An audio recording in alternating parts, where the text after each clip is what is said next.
Bismillahirrahmanirrahim. This is Sheikh Sufi Ba. SheikhSufi@gmail.com. CheikSufi@gmail.com. Opening prayer for the greatest shaman that I know in the West, for the Ankh rising sun. A'udhu billahi bismillahi inna waliyullahu. A'udhu billahi bismillahi inna waliyullahu. A'udhu billahi bismillahi inna waliyullahu. Allahumma salli ala Muhammadin al-Fatihi lima uglika wal-Khatimi lima sabaka Nasir al-Haqi bil-Haqi wal-Hadi ila siratika mustaqim wa ala alihi haqqa qadrihi wa miqdarihi al-azim.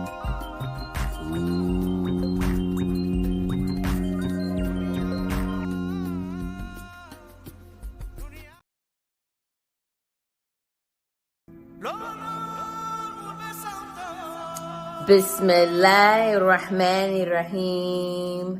Alhamdulillahi Rabbil Alameen. Ar-Rahmanirrahim.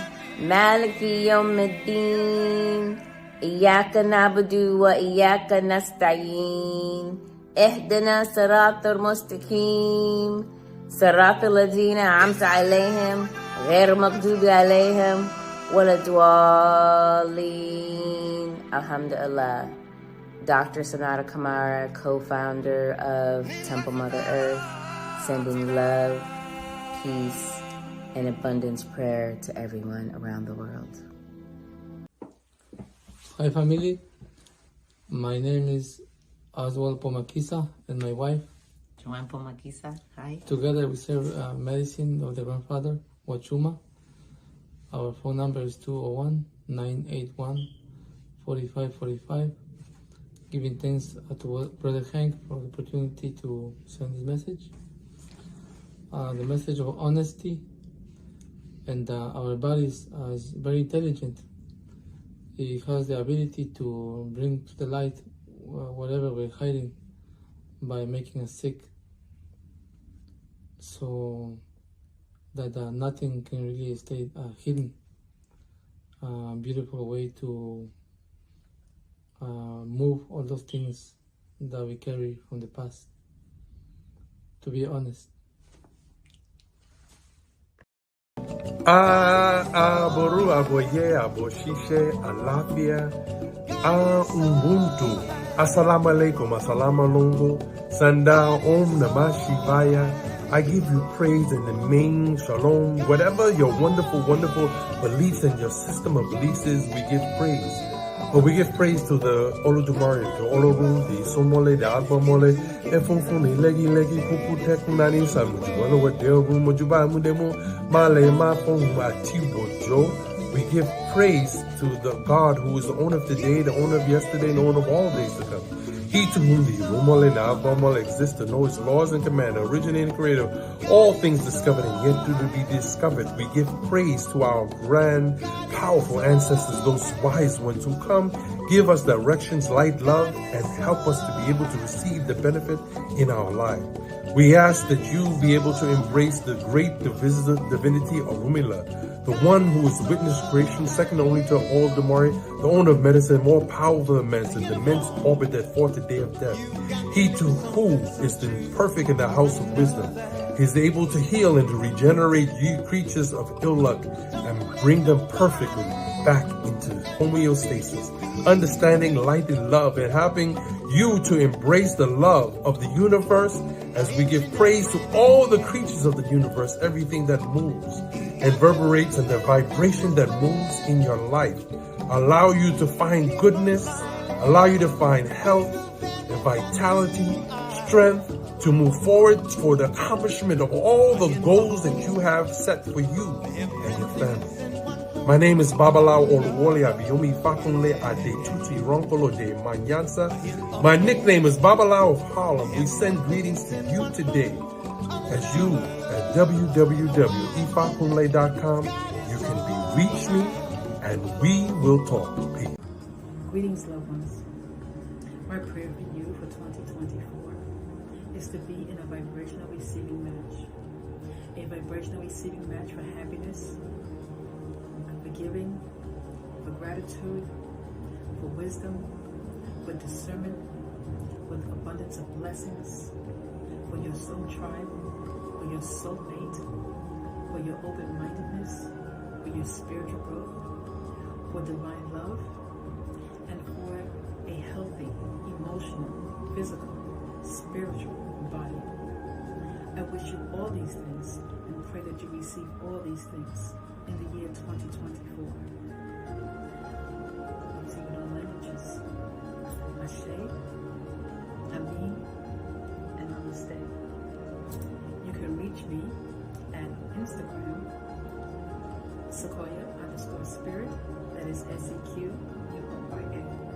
Again, I wish you all these blessings and so much more in the year of 2024. Thank you. Beloved mighty and present, great hosts of sitting ascended masters, great angelic hosts, great cosmic beings who govern the system of worlds and the seven mighty kingdoms. Lord, we call upon your grace to heal the earth of the actions of the sinister forces. Their plan is to eliminate the population in the most horrible and murderous ways. They have already poisoned our food with things we can't even pronounce. They poison the water with fluoride. They poison the air with chemtrails. They have poisoned the medicine with side effects that will kill you if you take it.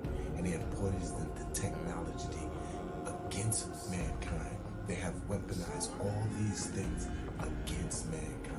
We call upon your grace to free us from the sinister forces whose diabolical plan is to make this world the most hellish place.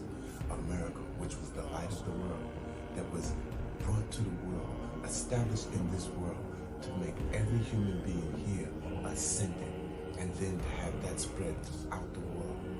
Lord, we ask you to incarnate in this very planet, incarnate in mass, incarnate with sitters and ascended masters, with divine beings of every type, to bring in revolutions of meditation, revolution of mantra repetition, revolution of chanting, revolution of spreading love and light, revolutions of knowledge. Lord, we call upon you to empower us with our divine selves, so that we can rid the world of these very sinister forces whose aim is to do nothing but create this place to be a Sodom and Gomorrah. We already know that Earth is the most wicked planet in the universe. Let us turn it to be the light of the world, so that it is the greatest planet in the universe, so that we excel even what is happening in the great central sun. As a matter of fact, Lord, we ask all the beings from the great central sun to incarnate on the earth, to incarnate on the earth, to incarnate on the earth within us, so that we could do the work that I'm begging for now. Oh Lord, I ask this in the name of Swami Muktananda Paramahansa, Bhagavan Nityananda, Guru Maya Chivilasananda, beloved Saint Germain, Lord Jesus the Christ, Lord Buddha, Allah, and the great Sundar Kumar. Almighty I am, Almighty I am, Almighty I am.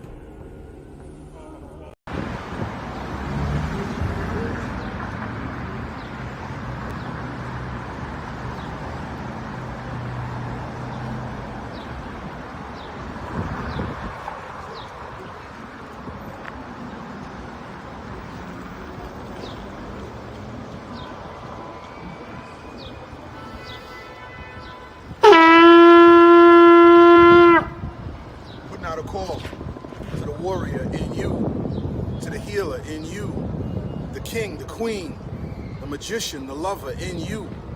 Every single day, we are called to walk in our purpose. Answer the call. Lay down your burden and anything that holds you back and take your rightful place. The battle is everywhere. It's right in your face. Let's go.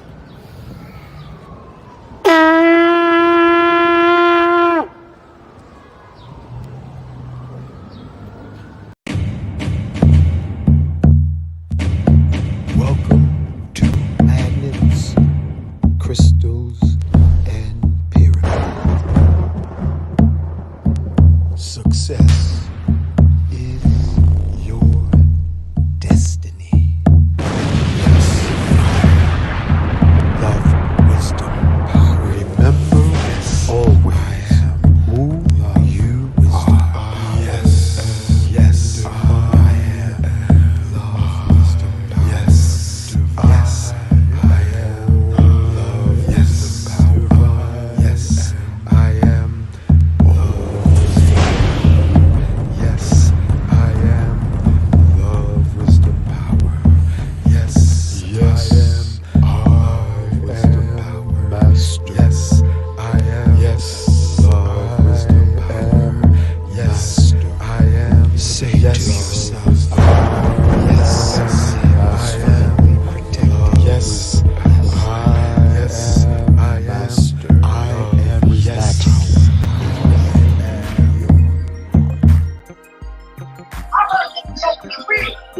Hey, we got to get some of that background. Hold on now.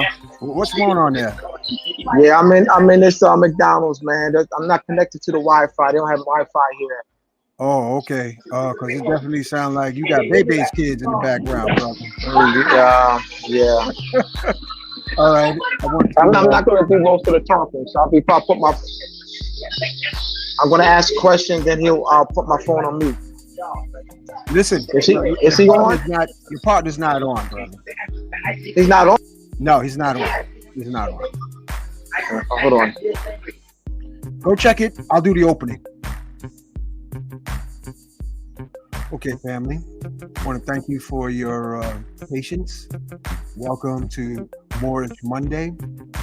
I am your host, Brother Uncle Rising Sun, also better known as Uncle Hanky. We had a fantastic event at Nicholas Bookstore this past Saturday. Man, let me tell you, Blue Pill and Black Dot brought the house down, man. It was a fantastic event. Special thanks to California. Special thanks to Monique for the beautiful ambiance.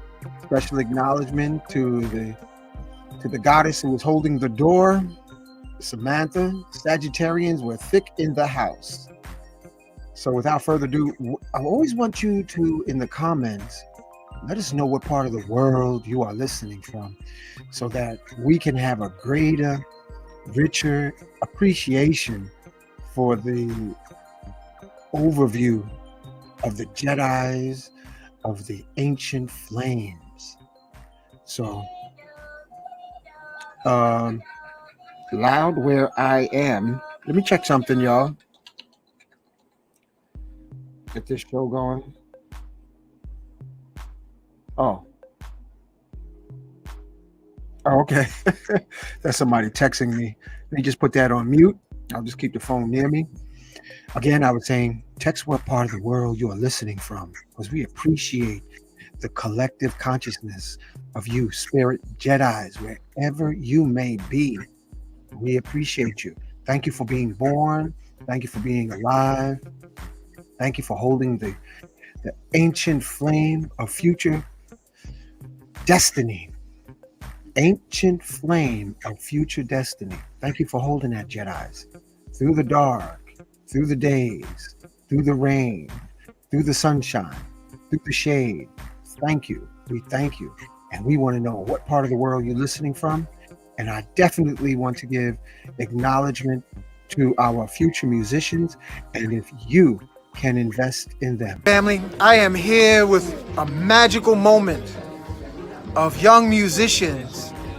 And this is Kim, Sister Kim, and she has a message about investing into the future musicians of our community. Sister Kim, tell us what you got here. Hi everyone, Kim, proud parent of children at the Big Apple Leadership Academy for the Arts.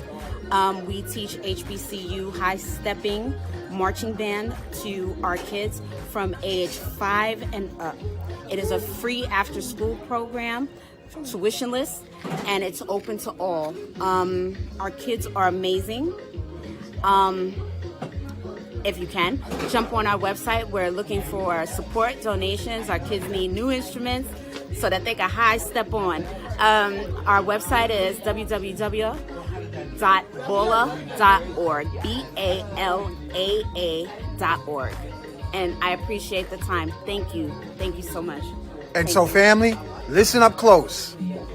We're talking about investing in the artists of tomorrow. By investing in them, if you have a little expendable change to invest in the youth, the genius, this is the opportunity. And in the description on this video will be the details of sending your donation to PayPal or Zelle or Cash App. Yes. Right? Yes. Okay. So thank you for your support. Our children are the future. Okay, trying to bring the brother on. Brother, Islam, man. I'm talking to you, my brother. Peace. This is Shem Malachi Bey. Okay, hold on now. Listen, you got to turn on your background music. You can't have no background music. That's not me. That wasn't me. Okay, that sounds good. You're the only one other than myself. I don't have no music on, but that's good. So we're waiting for Brother Abdullah Bey. I'm doing the. Say your name again, bro. Shem Malachi Bey. Say it slow for us. That's Shem Malachi Bey. Shem Malachi Bey. I am in me. I am in Brother Abdullah Bey. I am in Shem Malachi Bey. I am in you, the listening audience, now and in the future. We individually and collectively gather to amplify. I, self, Lord, am master. So we call upon ascended masters of antiquity, our ancient ones, to oversee and guide our spoken word, calling upon and inviting on this show Sheikh Amadou Bamba, Sheikh Ibrafal, calling on Simeon Toko, the latest Christ born in the Congo, who invoked an army of black bustle-bound bulletproof angels to be on the show tonight. And next to him is Sheikh Amadou Bamba. We call on Gatekeeper of Mount Shasta. I said it. Gatekeeper of Mount Shasta, Northern California, entrance into the hollow earth where you, I, me will live for 1,500 years average versus the surface savage lifestyles of the rooftop of the earth. So we invite yo, brother. You got to turn that sound down, brother. Mute your mic, brother. That's not me, brother. I don't know who that is. Okay, thank you. It was, but that's good now. That's good. Saint Germain, we invite you. Yeshua, we invite you to be on the platform tonight. We call upon Black Madonna, Mother Mary, to be with us. Archangel Michael, to be with us on the platform. Protect all our family, friends, loved ones. We call upon Nikolai Tesla, be with us tonight. Sanat Kumara, Enoch the Ethiopian, who ascended into the heavens and became Metatron. We invite the Buddhas, the Krishnas, the Lady Krishnas, the Lady Buddhas. We invite the forces of nature that live within our beings, because we are the sea of love, even if we have amnesia. Ilegba, Oshun, Yemaya, Olokun, Oya, Shango, Ogun, Obatala, Oya, Ochosi. And we say together, Mahalo, Donada, Wado, Amen, Amen. Okay, we got Brother Abdullah. Nobody's in the house, brother. Shem Malachi York was here. Then he stepped off. Nobody's here, brother. So we're waiting on you. Yeah, I stepped off to call you. Yeah, well, nobody's in the queue. Hello? Okay. Yeah, that's good. All right. So you're on. You don't have your video on, Brother Abdullah, and Malachi Bey stepped off. Yeah, I'm right here. There you are. There. Okay. All right. So family, I want you to be patient with the technical aspects. You know, we're winging this on a leap of faith. Brother, we need you to have the light facing at you, at your face.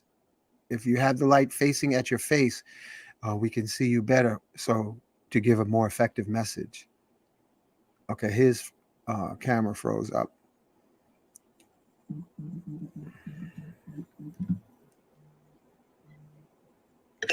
Yeah, he said he's on. Yeah, but he doesn't have the camera set up. He needs to have the light from the ceiling facing him.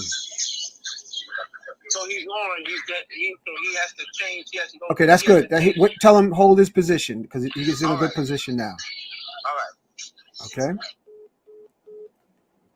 All right, family, we're almost there, and then I'm going to step in the back just to monitor the show from the rear, and we're waiting on Brother Abdullah Bey to come on. And that's about it. Let me see. We got a show happening this Wednesday, put together by Kafunya. Oh, family, make sure you're drinking your tea, your Kinkaliba tea. It's better to have tea and no food than food and no tea. The Kinkaliba tea lowers, balances blood pressure, anti-cancer, anti-diabetes, anti-pain, weight loss. Because many of us think we're big boned, but we're actually obese from the processed food. There is no big bonedness. That's a miseducation of the Negro, the miseducation of the Moor. It's obesity that leads to everything other than good health. Gallbladder detox, digestive aid, liver detox. All right, this is Kinkaliba tea bush. This is drank throughout Northern Africa. This is a Moorish tea. For all my Moors out here, definitely tap into the Kinkaliba tea. And I'm going to type in the name so that you can drink it throughout the day. This is the tea of our ancestors. To drink Kinkaliba tea to maintain your health and vitality. Now bring on Brother Abdullah Bey.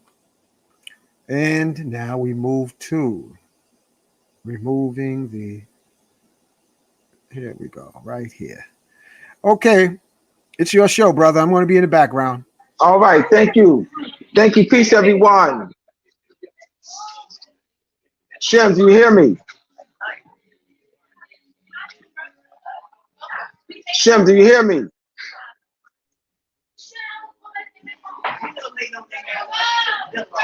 I can't hear you. I can't hear you.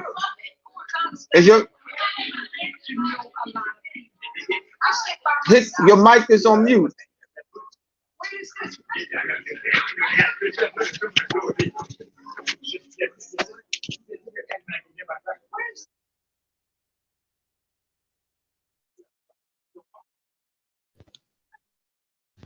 I can't hear you. Abdullah Bey, your mic is fine. I can hear you. I can hear you real good. All right. Brother Shem, your mic just came on. Okay, I can hear you real well.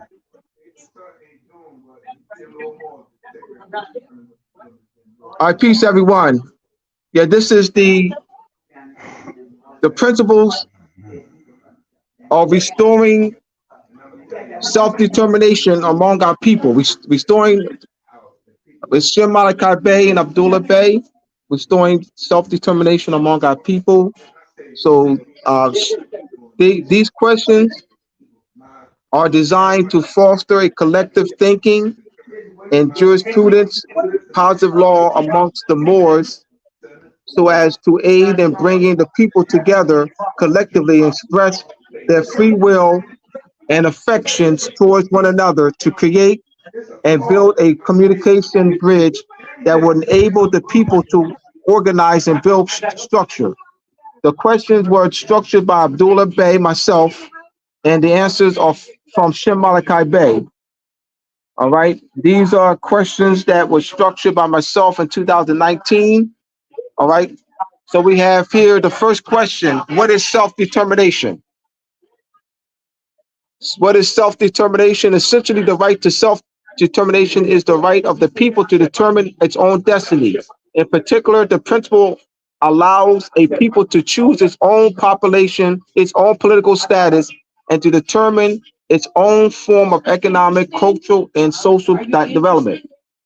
Exercise of this right can result in a variety of different outcomes, ranging from political independence through to full integration within a state.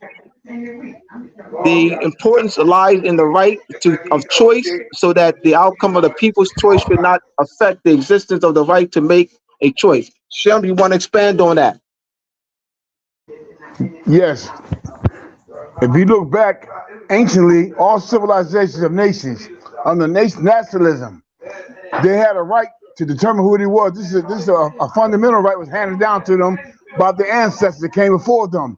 That's the greatest inherent right, is to hand down the lineage to a nationalization, a nationalism, your nationality claim. Without that, you lost your freedom. Because you could be separated from, if you're separated from the land, you have no hope. Your native land, like a mother. If the baby's inside a mother womb, the baby has to suckle the biblical cord. The biblical cord was nourished the mother, nourished the baby, so the baby can mature. Reach the maturity, the baby can be pushed out, delivered. So that's how nationalism is, a nationality. The child must be educated and groomed, trained. And the nationality claims who they are, the pedigree, so they can hand it down to their children. That way, when they come up at mature age, out of infant status, they become mature. Out of maturity, they become competency, become competent to regulate commerce, and come among themselves equally balanced to form a society. Among that society, come together collectively and elect certain educated men, delegate authority to form a constitution, a social trust, and place the land, the people. Rights mean protection, defense inside the Constitution. I mean, it's just a constructed language on paper. Protect your rights, so no one come and take all the rights that are afforded for you by nature and God is protected in that Constitution.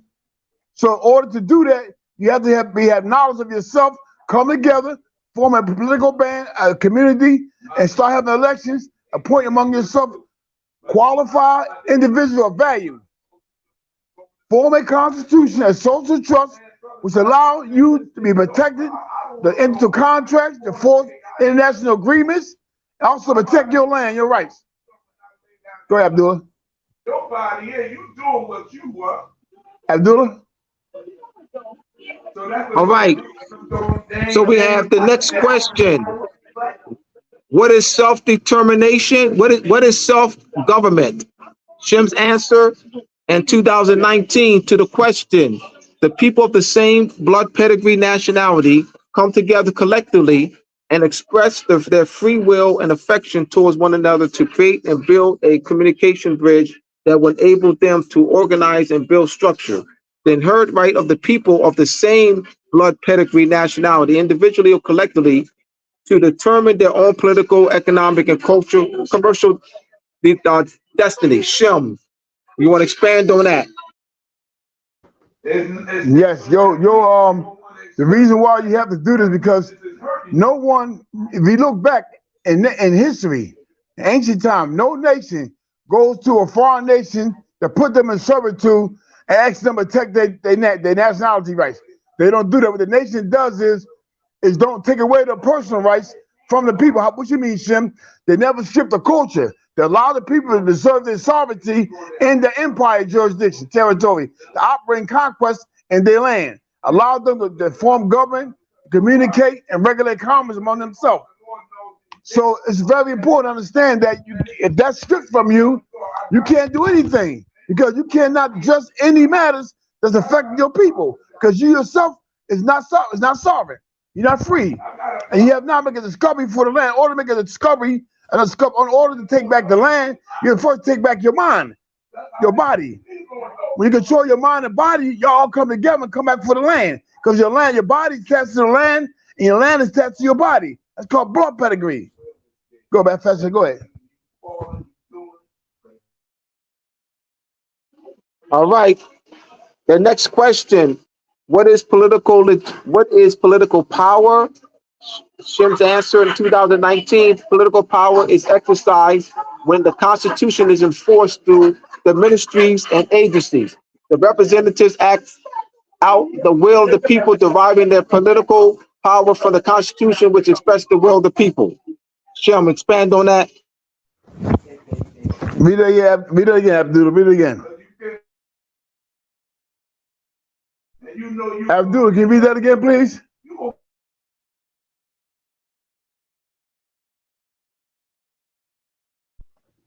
Abdullah, can you read that again for me, please? You're going to get tired. Abdullah, can you hear me? Yeah. Abdullah, can you hear me? Can you hear me? They know that too. Can you hear me? All right. The next question, what is political legitimacy?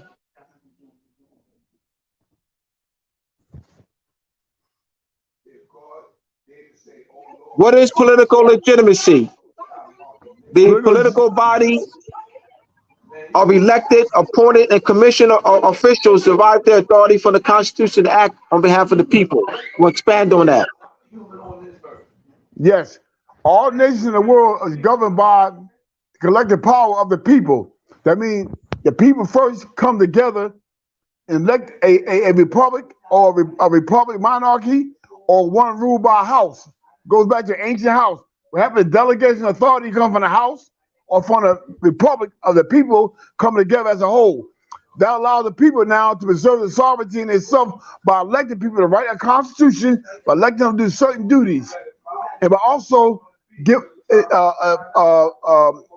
executing on laws and acts and bills that's given by a legislator to elected process, given delegation of authority. So legitimate politically is the power of people coming together, forming a government structure to notify the rest of the world that they're operating as a structure for the protection of their people. That's a political legitimacy.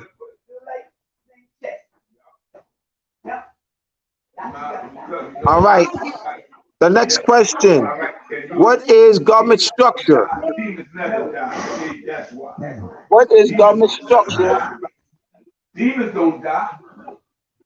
Can you take demons away from The answer, when people come together collectively and express their will among each other, forming a political relationship that is laid out in a document form and allows them to communicate with other governments on matters affecting their country domestically and internationally. Expand on that, Shem. Yes. Anytime you got a community, you got an international legislative body of nations coming together, send ambassadors for each nation to create what you call international Congress. When you recognize yourself as a people and as a body of civics coming together, the men are the bricks. The men and women that's elected into office, the office is a structure, the government structure. The people are the bricks. So you are the government structure. You are the mortar is what? The knowledge that binds y'all together. The binds the bricks together is the Constitution. So when y'all come together as one, y'all can identify yourself as one national government under nationalism, as one national people. And you identify, you take on what you call an international identity as the same identity of the ancient people that signed agreements with sovereign bodies representing themselves as being free people collectively on the land, operating commerce, economics. Go, Professor.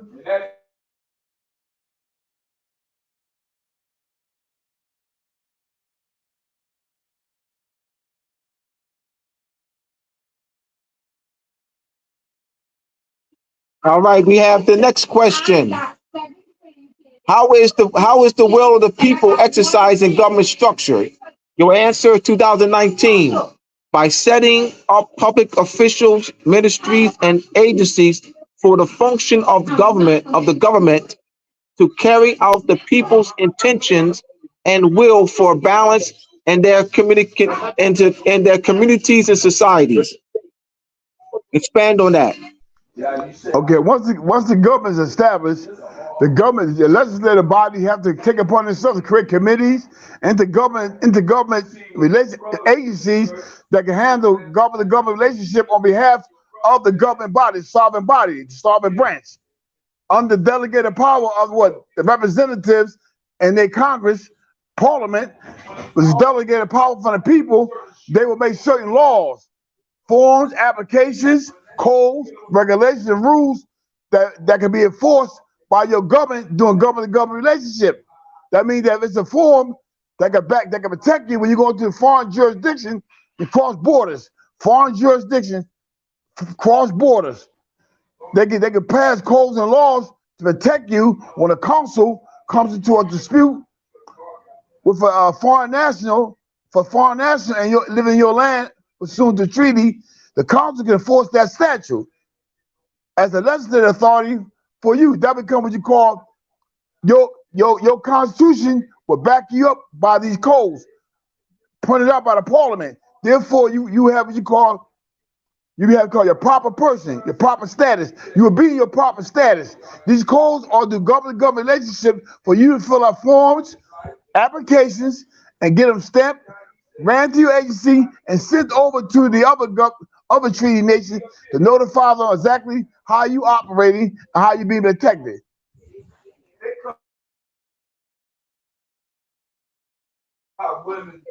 Go, Professor. All right. So we have the next question. What is a constitution? Your answer, 2019. A constitution is a chartered vessel contract that functions as a social public trust that the people of the same blood, pedigree, nationality of a specific society or community has a confidence and faith by the articles embodied in the instrument for their benefit and safeguard. Okay. It is a written or oral expression of the will of the people, expressing the following principles. It is a written or oral expression of the will of the people. What? Expand on that. Yes. When the people come together and do what you call a constitution, that's a constructed trust. What you mean, Shem? That means the ones that grant the power is the people. Is the people themselves, the native Moors.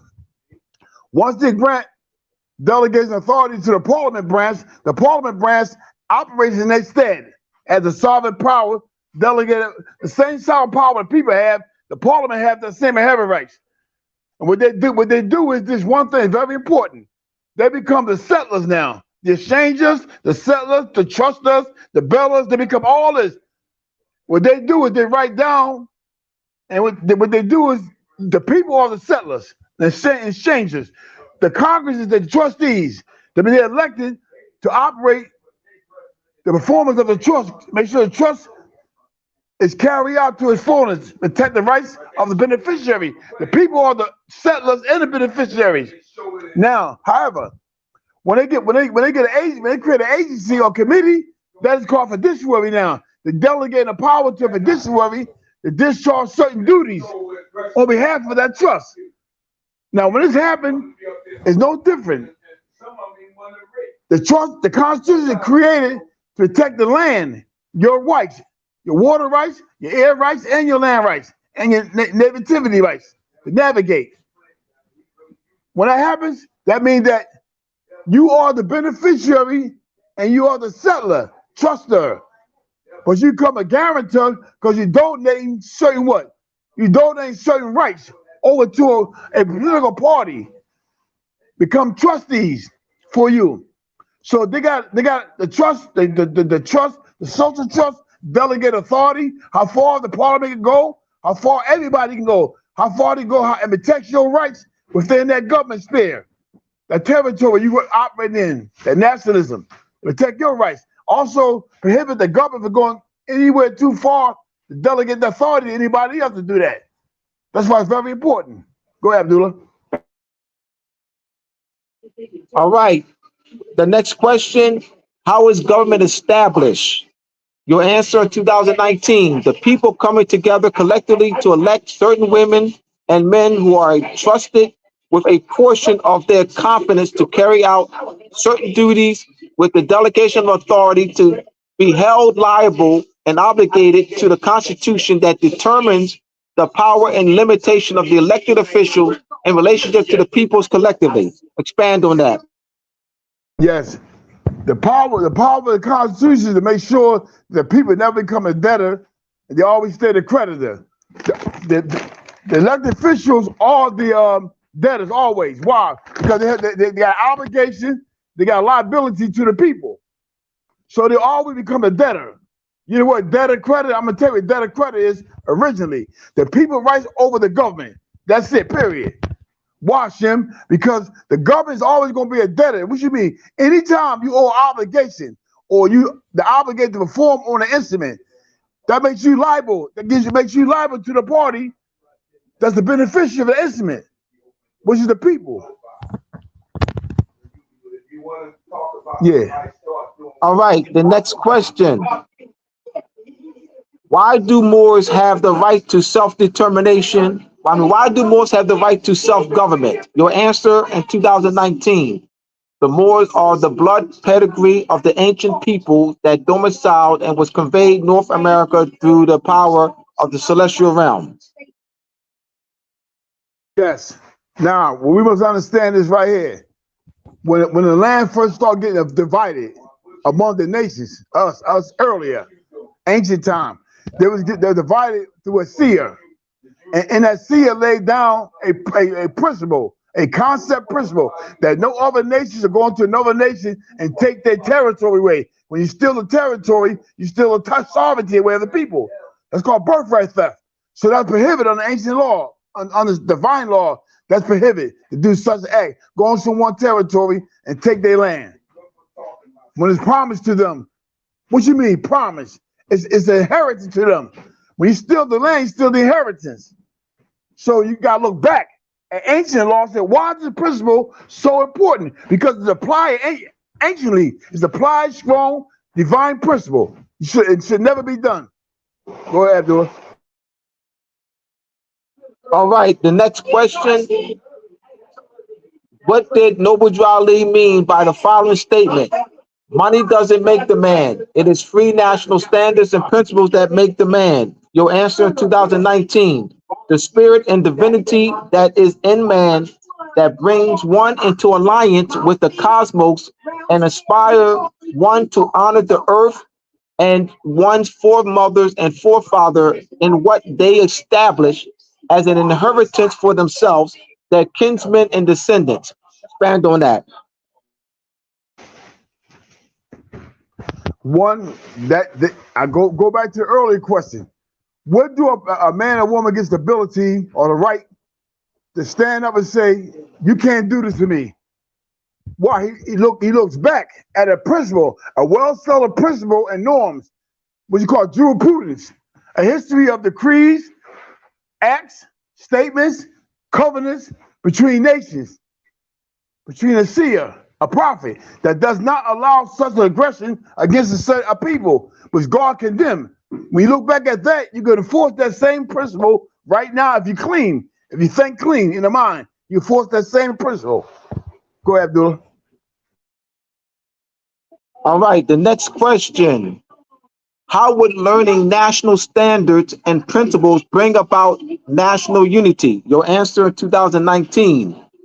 Understanding national standards and principles mean one knows how to self-determine one's own course of direction and establishing political structure to conduct or operate commerce and economic intercourse among the different community and societies.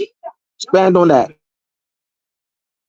Okay, back here not too long ago, I seen a situation happen. And a man was in a situation, and he asked the man a question. What are you? The man said, I'm Korean. Now this is very important. Here's a man came into nationalization, right?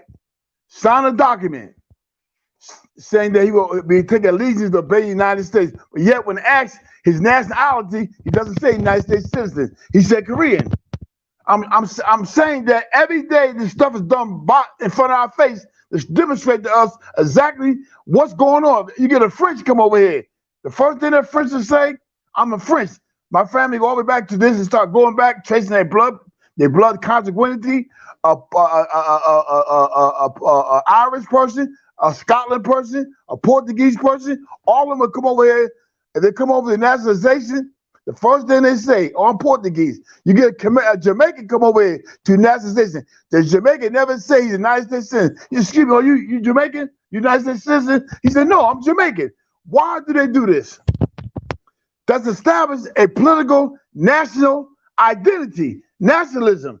That means that when they live on their sovereignty, their political identity is Jamaica. So no matter where they go at and take a please allegiance, they're going to still say they're Jamaican. So we, on the other hand, understand it. Now, they have a problem. Hear me out. When they have a problem, they go to Jamaican embassy to get help from the council. What do the council come in? The council comes in to force international law. Any act, declaration, or convention that the United States or Great Britain, any European colonial power sign, The Congress can enforce that because that become an international obligation and liability in the United States and the European powers to become a debtor to the instrument that makes them a debtor. Why? Because they sign it. Anytime you endorse a check, when you endorse a check, give an autograph, you have responsible for that check. When you deposit, if it's fraud, who they come and get? Don't get the banker, they get you. Don't get the person that draw the check, the bank who make the checks, they get you. So what I'm saying is that anytime a nation, a national government endorse something, they become a debtor to the instrument. And what happened is, the reason why nationalism is so important because a national identity allows you to enforce an agreement that a foreign nation is in with you, sign with your government or the international community. It's very important. Nationalism is very important. It's very important. We must know that. Let me say something. Proper person, proper status is coming to nationalism, having a political identity. Yes. If you say you got a political identity, then you should be able to have your go to your embassy, your consul, or your ambassador to protect your rights. That's structure, period, all around the board. That's structure. Go ahead, Abdullah. All right. Great questions. Like I said, once again, these questions were developed by myself in 2019, and Shem answered these questions in 2019. And he's going to expanding on the answers tonight. What is national unity? His answer in 2019. National unity is a people coming together collectively to benefit their country by forming a political structure. And so you'll see some of the principles of the questions overlap, but I wanted to ask the specific question so as to give so as to help advance, develop the people, all right, and give Shem the opportunity to answer the questions in specificity. Once again, what is national unity? All right, Shem, we plan on the answer. Unity is like when you come together in your community and y'all come together, let's say 5 people in a block wants to protect the community. They come together, form an organization, form what you call a 501c or a corporate soul. They come together as a body and form unity. By forming that organization body, it enables them now to make decisions to protect their rights, their land, to that organization. No different than the government. The people elect certain people in office to make laws, to represent them as one national parliament, hire a minister, a prime minister, have committees to pass statutes, rules, and policies to be in perfect unity with international law when they sign a document or instrument. Without that kind of structure, you can't have nothing. You're not gonna be able to do nothing. If you say I'm an organization, right? I have an organization. Well, here's the thing about it. What is your organization? Is it a non-government organization? NGO? Non-government, you have no government affiliation. A government got principalities, help, administrations, stewards, all of the administrative power of a government. Without that, hear me out.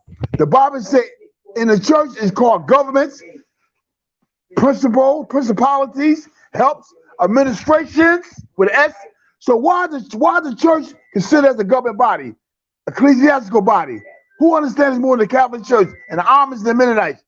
We the last person who would understand public government and ecclesiastical government. First of all, a public government is a republic that is controlled by ecclesiastical body. The ecclesiastical body is the first strong structure government to preserve the people's rights, because that's the only thing that preserves spirit and nature. God and nature. I mean, God give orders and commandments to his prophet, apostle, seer. They write epistles with the Pope called bulls, decrees. To what? To protect, preserve the earth and the sea. The people rights, protect the people's rights on land, sea, and air. Why? Because what's inside of them is part of the unseen world. And what you see is matter, flesh, matter, mind and matter. Mind's divinity. Matter is the flesh. So these two operate God and nature, principle, spirit and nature. So if you got to understand this principle, how in the world can you get up in the morning time and eat and walk and talk if you know who you are, if you ain't breathing? What you breathing? Air. Oxygen, extraterrestrial material. So it's very important to understand the principle. The Catholic Church stole its history, its knowledge, and understand it very well. When it comes down to them, this is why the Pope is called the Holy Majesty. First of all, let me say something to y'all. When you got the word majesty there, the Pope, the Roman Emperor never died. It incorporated with the seership. That's why I call it Catholic majesty. Monarchy, seer, together. You have to understand what's going on here. Go, Professor. All right, my man. All right, why is national unity important? Your answer in 2019. National unity helps strengthen and the political infrastructure of the country for the benefit of all the people who are the state owners within their territorial grounds. Expand on that. Excellent answer. We have to understand the lordship belongs to the heir. I mean, when your father, your mother leave you land or a territory of your land, that makes you a lord. In your land, you are a lord. When you take the land and you rent it out or lease it out, you become a landlord because you have a tenant now. So exercising business jurisdiction on your land, that makes you a landlord because they pay you what? Tribute. Pay you rent. They call tribute. You use the land or your resources, your minerals. Here in the conquest, they stole your nationality from you in the conquest segregation, so they become a landlord. You become a tenant now. What you mean? Now you asking for to rent something, to buy something, which is a fraud. That's why they call a mortgage a dead pledge. Mortgage, dead, a dead pledge. What you mean? You dead. You ain't buying nothing.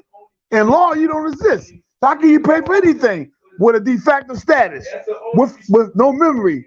How can you pay for something you don't exist? You don't exist on paper. You have no memory who you are. Your amnesia. You have no ownership of land. That's why you're paying taxes, everything. Because you don't exist. You're a fiction. You're dead in law. Go ahead, Abdullah.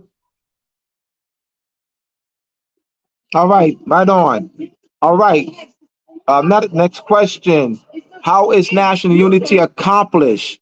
Your answer in 2019, when a people of the same blood, pedigree, nationality who do not have full knowledge of their nationality come together with the same mind and school of thought to govern themselves. In the law. That's sufficient. That question goes back. That goes back to something we already talked about. That's sufficient answer. I won't have to expand on that. We talked a lot about that already. That's good. That's fair. All right. Tell you what. Let's add to what we're doing with facilitating national political unity with the upcoming conference. All right, the upcoming conference, what you and I have been working on. I'll tell you what, I want you to go back to 2012. Go back to talk about your background. So this is a great opportunity for you to talk about your background or how you have been facilitating since 2010 national political unity. All right? Yes. Back in 2012, I had put together a constitution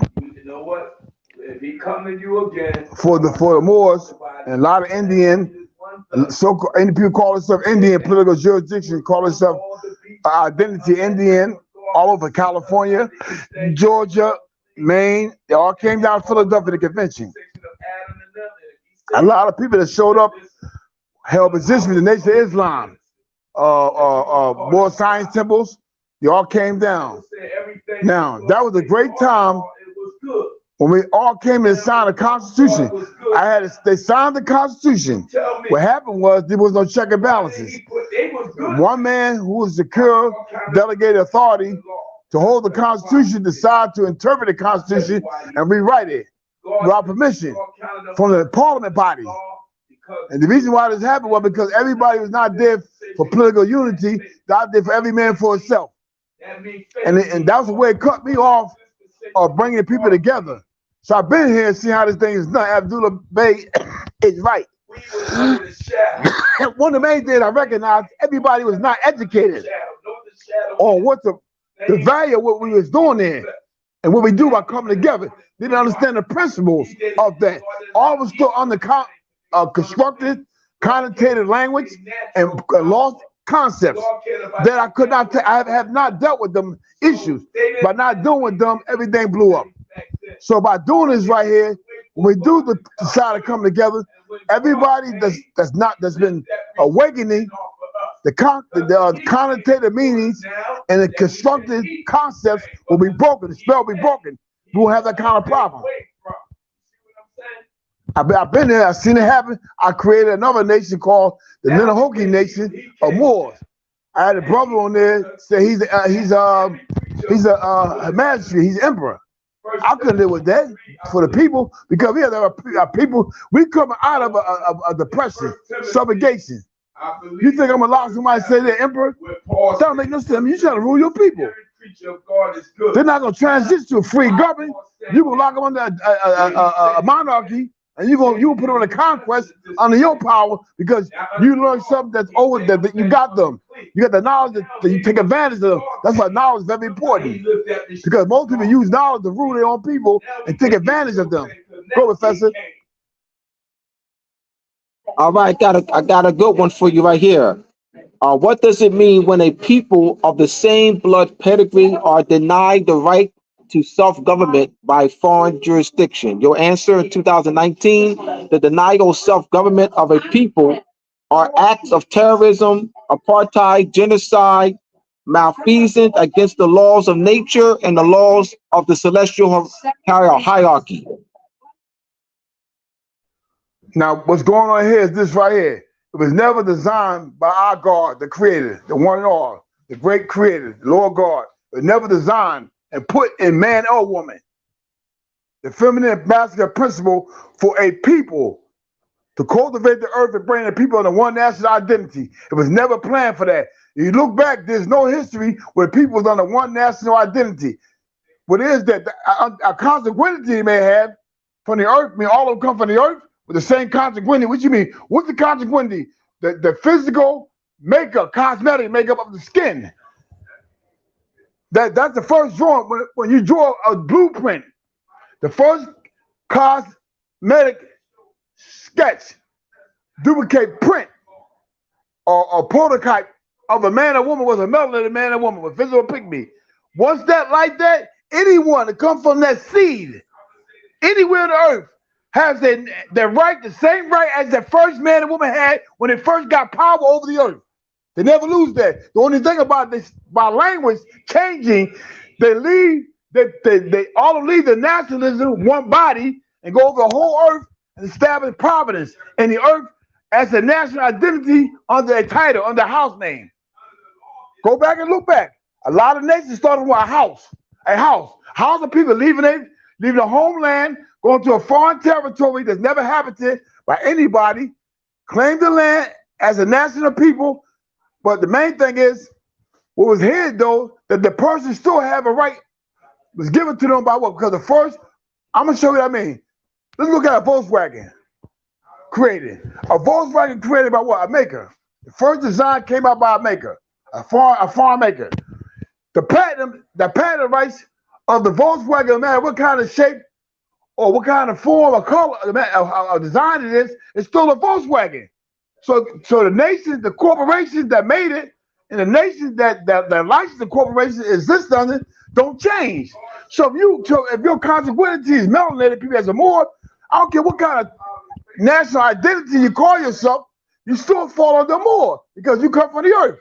The first prototype, melanin, carbon, the sun, pure carbon, sun, your sun carbon, the celestial material, and your skin. This is a well-kept secret that was hid from us. We said, oh man, how do you know we are Moor? First you gotta know what a Moor is. See, we got a problem, we don't know who we are. We don't know what blood pedigree is or what a Moor. All we know is that we go by when people talk, he said this. I'm actually, listen, brother, these things are done, brothers and sisters, before our face every day, and you know it. When a man creates something patented, that's his design. The man, what do the man get from his design? a right, we call it a compensation right on a commercial. He gets a commercial compensation for what that he invented. But down the line, if he died 100 years down the line, it doesn't change the pattern, the prototype, design, engineered by that man. It still stays the same name, the same everything. It got to go back and reflect who was the creator of that prototype. We've been created from the earth. That's the more, a consequentity. You come from the earth, nature. What's inside of you? Extraterrestrial material, which is carbon, spirit, air, wind, mist. What's it called? A lower form of that is called atoms.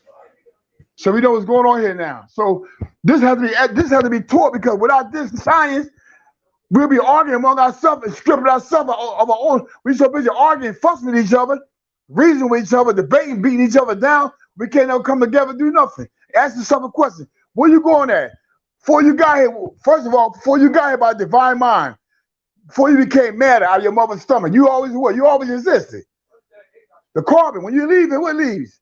Not your flesh, not the matter, but leaves the extraterrestrial material that was put inside your mother belly. That leaves, and that material is a conscious. That's your existence. That's your conscious. That's your existence. So in order for us to get governed together, we'll come together in peace, love, and harmony, and stop looking for ways to use our people for finance. But brother, don't use them. Show them how to access the finance, bring it together under government structure, put their own treasury, and borrow off of that for the people. What did Gaddafi do? A lot of nations do now. A lot of nations take their resources and put out there on the international stock exchange and invest it. All the money comes back for schools, medicine, gives them what you call their welfare. They get compensated every month. The national people, the people of the land, citizens of that land, under nationalism, receive a royalty every month as a people. That way they never go broke. They never beg for anything. All their money goes up to a trust account where the nation put up in the treasury and take their resources and invest it with foreign nations and bring the money back, give it to the people as a royalty. That is true sovereignty. And here we are still arguing about I'm gonna be left alone. I'm gonna drive a car. We still arguing about how to drive a car, how to be free from driving a car, or how can we be free when they come after our children, or give us a ticket, or come and give us or come and serve us a summons. How to be free? How do you get free to post-millennium? Have a government structure where you can remove the case. You got power to remove the case unto a sovereign international jurisdiction to force that treaty. I mean, your judicial officer in the extraterritorial treaty is counsel. The counsel is jurisdictional authority, accept the case, and send a letter rogatory to the other government, attorney general office, and say, prove your claim. A full random. But what authority do you have to force the laws on this, the violence of this treaty? Very important here. And one thing we must understand, the first thing to break freedom is to break away from the Negro, colored, Afro-American, all these names they got, they're giving you, because what happened is, I'm gonna tell you what happened. The name puts you in servitude as a indentured servant. You all consider, under constructive language, they're slaves, they're property. So that is a treaty that was signed by Great Britain, Spain, the Pope, the United States, that kind of conquest, subjugation is blemished, abolished. It should never be done. In order to enforce that treaty, because we all party to that treaty, because all these nations have signed treaties with Morocco. So in order to force that treaty in the international court, we have to be able to come together for one national government and have our ambassador put a resolution, application, petition before the Hague and say, hey, listen, we got a violation of this government's enforcing servitude and conquest disguised under connotative language, and bring the people, bring the state. There's a party, there's a state that's a member of the United States up for on internet crimes of culture genocide, manifestation of law, violation of the law. You can bring a claim against them. But how you gonna force that treaty if you're not a government? Somebody said, well, I'll go to the United States Supreme Court and force it. No, you won't. You won't go there and force that treaty. No, you won't. Because the United States can block you. The United States say, well, they're not slaves. They're prove they're slaves. They're like a slave trying to say they're violating his rights, or somebody captured on a conquest. The courts are never gonna give you any leeway. To give you the rule in your favor in that status will be suicide for that government. But guess what? If you got national government, you can rule against it, your national government, and file a complaint with the Hague. And guess what? The state court is outside the arena. I mean, they'll have no one having interest because the Supreme Court is not going to force that, because if they can't keep jurisdiction over you. They can't get paid. I mean, they lose control of that of the court. So they know one thing, that to keep you on these de facto statuses, on the conquest subrogation status, not being your proper status, you can never bring that claim and force them treaties. How you force a treaty? But file the complaint or the council, go before the council of that government and say, excuse me, why is your government that you gave a treaty to in 1783, there's New York, Pennsylvania, who formed the United States, the United States that was delegated power by New York, Pennsylvania, is enforcing what? Slave codes. What you mean by forcing the de facto race, legal, ethics, identity on the Moors, and said they don't take it, they're gonna lock them up or act of war. That's an act of war against the people. That's a violation of the treaty. The only way to see this protect the Moors' rights. When the Moor could claim that is a violation of the treaty, not the Constitution. The Constitution does not protect any Moors' rights. Hear me out. The Amistad case. When that case came up, nothing but the Constitution came up to protect the foreigner's rights from another nation. Only when Dred Scott, when the settlers, children of the settlers in the colony territory, when the states came in and started forming government. Okay, when the states came out forcing government, they started going to the court saying that another state is a violation of the law because their property has been taken from them. When a property get found to another state, they go to the court to force the property rights. Why? Because they look at the person they got, it's a Negro or colored. He's not a Moor. So that goes to show you on the Dred Scott case and the Flusty case, also the conductor case, they was not considered Moors. So the court said they have no rights. Hear me out. All y'all talking about, oh, I'm a Moor. No. Dred Scott was a Moor to consanguinity, but political identity was not a Moor. So here you is in their system, not as a Moor, but as a Negro, black, or color. You don't have no status. You did. So how you going to court to force a Moor treaty? You can't do it. Not the status you have, because the United States Supreme Court, where federal district courts can take jurisdiction over that because they know they're laughing at you. Because they know that the treaty is a violation of the treaty because it's a council. The Treaty of Tripoli, the Days Treaty, Algeria, it say if any dispute arises, the day Algeria should hear the dispute. The 1856 treaty, it said any dispute have between a civil or criminal, that Morocco has a criminal and political jurisdiction in the matter. So they know that the Crown territory, the Spanish territory, and the French territory, the United States don't have that jurisdiction. Only if you are property of the state on the race, a slur, as legal ethnic as black, Afro-American color, they got you because you're their property. Abdullah, I got to go in prayer. I appreciate you, brother. Abdullah. All right, peace, all right. Thank you, Shem. Yes. There's one I'm going to one more question, and I'm going to give his answer because I want this on. I want people to know this. What is a jurist consultus?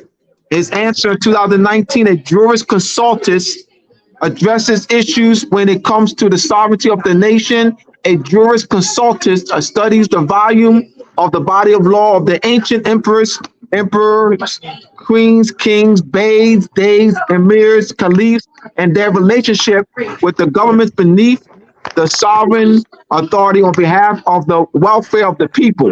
Moreover, the jurist consultants studies foreign law of other empires, kingdoms, caliphates, emirates, or nations in relationship with her or his nation. A jurist consultant, the word is spelled JURISCONSULTUS. All right. Once again, I want to thank Hank for having us on this platform. You go to mooresandmasonry.org for my books. Go to the Moroccan Post Media YouTube page for the Moroccan Post School of Government International Law free classes. Thank you again.